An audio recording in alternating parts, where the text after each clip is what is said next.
Welcome back to Be Productive. I'm your host, Clara Capano.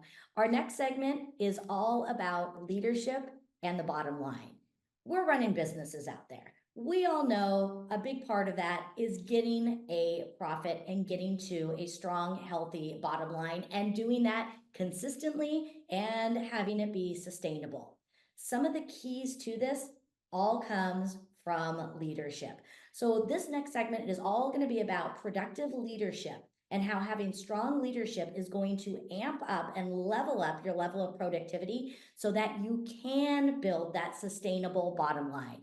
And to help me with this conversation is an expert in this field. It is impact strategist, my friend Ryan. So Ryan, welcome to the show.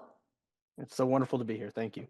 Ryan, I love talking with you. You and I really sync up in so many of these areas about the idea of really understanding that the role of a company is building a healthy bottom line, but we do that by also building a strong culture. And leadership sets the tone for that. So I want to talk about building strong leadership and how when we do that, that strong leadership is such a key conduit to a healthy bottom line. So, talk to us first. How can businesses identify and better nurture future leaders? Because it's those future leaders that are going to take over the role. Because again, we want a strong bottom line this year, next year, and far into the future. Yeah, through my career, the way I've found to ultimately identify those strong, high potential leaders is uh, really through their initiative, their problem solving skills, and their ability to inspire others. And to nurture them, I really think purposeful mentorship is Mhm. extremely important, as well as tailored development programs and opportunities to step into those leadership roles or to fulfill a leadership role, even on a project or a task. Giving those opportunities to lead others, inspire others, solve problems, and also handle internal conflicts. The Yeah. conflict resolution skills speak volumes for the potential of a leader. Absolutely. And I love that you're talking about mentorship because that really is so important. We have to remember where we came from. We have to remember to always be giving back and understanding that success leaves clues. And I know for me, so many times in my career, I'm where I'm at because of strong mentors, having those people to guide us, to mold us that we can go to. So I love doing that.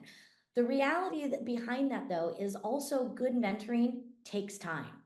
So, how can a leader build in the balance of taking time to mentor and to foster this growth with their people while still running the day to day operations of a business? Because if we step away from those day to day operations, the bottom line will get affected. So, again, we really want to make sure that we have that great harmony between the growth and the consistency of running a business.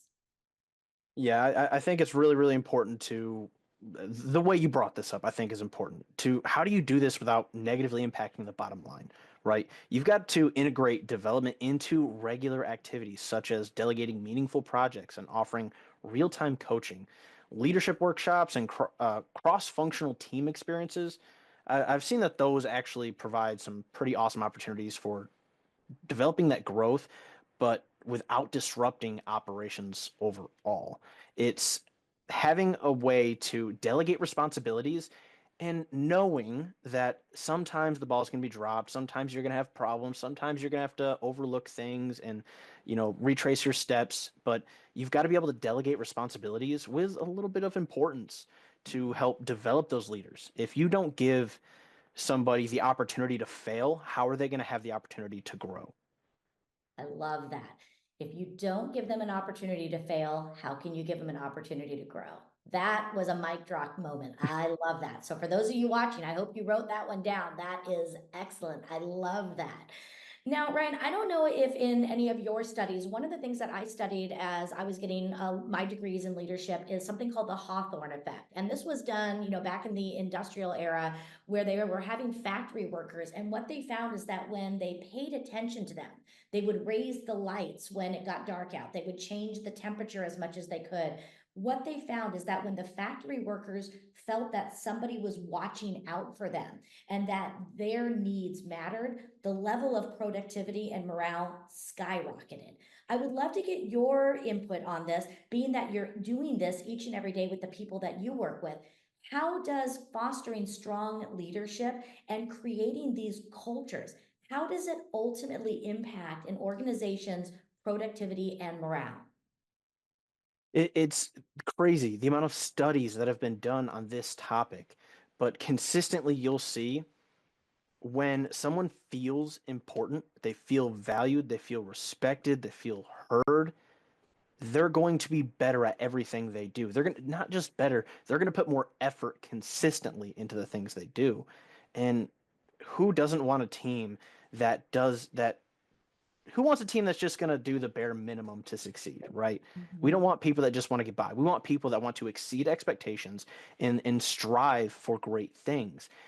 Letting them feel they're being taken care of, they're being heard, seen, respected, and they feel important to the system, they're going to do that with whether you're watching or not. Yeah. So it's imperative to the overall growth and scalability of a business. Absolutely.